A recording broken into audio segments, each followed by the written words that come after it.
আসসালামু আলাইকুম রহমতুল্লাহি বারাকাতুহু।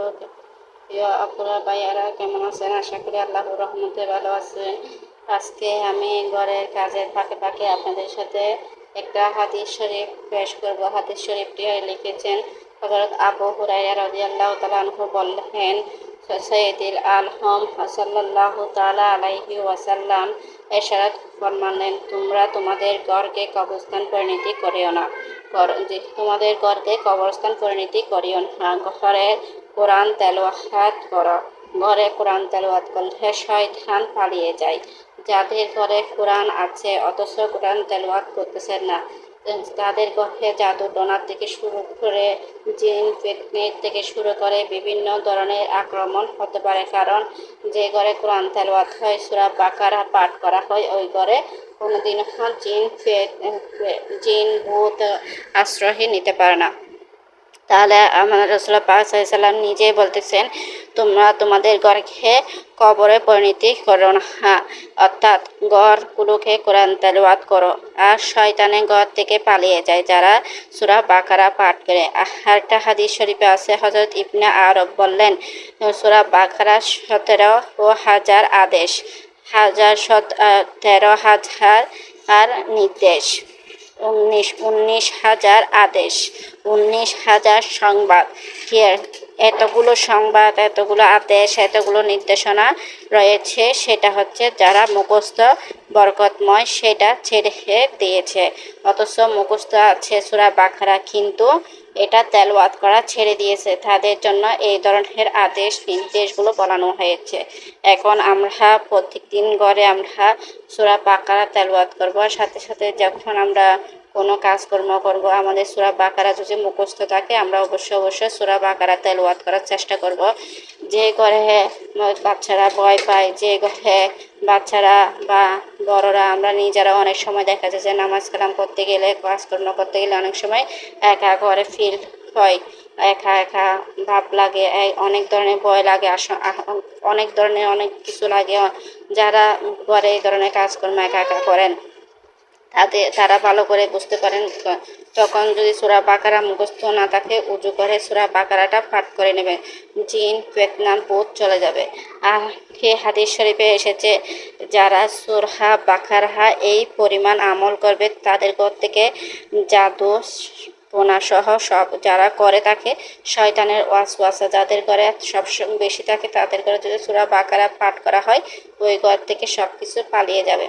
আর যারা জাদু টোনার প্রতি বেশি আশ্বস্ত হয়ে পড়েছেন, এখনও জানেন না সূরা কী কারণে আপনারা এত কষ্ট পাচ্ছেন, এত কিছু হচ্ছে, ওই ঘরে বেশি বেশি সূরা বাকারা তেলাওয়াত করেন। সূরা বাকারা লেখে প্রত্যেকটি ঘরের কর্নারে কর্নারে লাগিয়ে রাখেন, জাদু টোনার থেকে নিরাপদ পাবেন। এটা হচ্ছে একটা আমলের বিষয়। তাহলে আমি একটা আমলটা পুরাটা আপনাদেরকে শোনাই। যে ঘরে জিন, অপবিত্রতা, ভূত ইত্যাদি জাদু প্রভাব থাকে, ওই ঘরে উজু সহকারে 1 সপ্তাহে যারা সূরা বাকারা তেলাওয়াত করা হলে জিন ইত্যাদি নিঃস্ব হয়ে যাবে। দেখেন, যদি আপনাদের ঘরে আপনারা মনে করেন আমাদের ঘরে জিন বা জাদু টোনা করা হয়েছে, তাহলে আপনারা উজু করে 7 দিন সূরা বাকারা তেলাওয়াত করবেন। সূরা বাকারা শুরু হয় আলিফ লাম মিম জালিকাল কিতাবু থেকে শুরু হয়। এইখান থেকে শুরু করে একদম 3য় পারা পর্যন্ত সূরা বাকারা অনেক বড় একটা সূরা। এই সূরাটি আসলে কোরআনের সবচেয়ে বড় সূরা। এই সূরাটি বেশি বেশি তেলাওয়াত করার চেষ্টা করবেন, বেশি বেশি আমল করার চেষ্টা করবেন, নিজেরাও পড়বেন, অন্যদেরকে পড়ার জন্য আদেশ দেবেন, অন্যদেরকে জানিয়ে দেবেন। আর একটা কথা হচ্ছে, বারবার আপনাদেরকে বলি, যারা আমার এই আমলগুলো শুনতে চাচ্ছেন তারা অবশ্যই কোনো বিষয় যদি অজানা থাকে, যদি জানতে চান, আমি অবশ্যই চেষ্টা করব।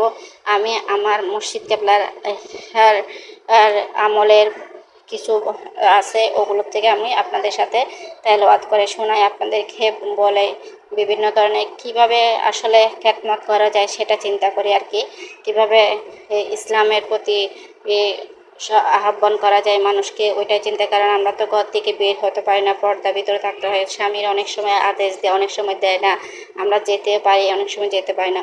অনেক দূর মহিলারা আছেন, কোথাও যেতে পারতেছেন না, তাদের জন্য এই প্ল্যাটফর্মে এসে আমরা এই ধরনের কথাগুলো বলি। কারণ রান্না করার সময় অন্য কথা, অন্য কিছু ভয়েস না দিয়ে, অন্য কোনো কিছু না দিয়ে এইগুলো আমল করাগুলো আমরা বলে থাকি। যদি ভালো লাগে তাহলে আপনারা যদি জানার ইচ্ছা থাকে তাহলে কমেন্ট করে জানাবেন, আর যাদের ভালো না লাগে তারাও কমেন্ট করে জানাবেন কোন ধরনের আমল আপনারা জানতে চাচ্ছেন, কোন বিষয় নিয়ে আপনারা জানতে চাচ্ছেন।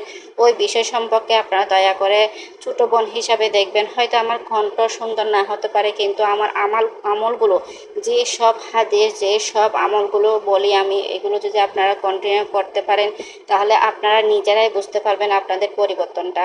আপনার নিজেদের এতই পরিবর্তন হবে যা আপনারা ভাষায় প্রকাশ করতে পারবেন না। আপনারা নিজেরাই পরিবর্তন হবেন, পাশাপাশি আপনি নিজে যখন পরিবর্তন হয়ে গেছেন, অন্যদেরকে পরিবর্তন হওয়ার জন্য পরামর্শ আপনার থেকে, আপনার কলব থেকে বেরিয়ে আসবে না আমি এটা করছি সেজন্য আমার বন্ধুকে জানাবো, আমার বান্ধবীকে জানাবো, আমার মাকে জানাবো, আমার বোনকে জানাবো। তাহলে এটাও আপনার একটা ইসলামের খেদমত করা হয়ে যাবে। আল্লাহ রসুল বলতেছে, তোমরা যা জানো তা আমল করো, পরকে জানার চেষ্টা করো, অপরকে পৌঁছাই দাও। মুসলমানের বার্তা হচ্ছে এটা, অপরকে পৌঁছাই দেওয়া। কালমা পৌঁছাই দেওয়া হচ্ছে বিধর্মীদের কাজ। আমরা আমাদের সমাজে অনেকগুলো বিধর্মী আছে, তাহলে আমরা ওদের কাছে কালমার বার্তাটা পৌঁছাই দেওয়ার চেষ্টা করব। সেটার নাম হচ্ছে কালমার দাওয়াত দেওয়া। আর এই ধরনের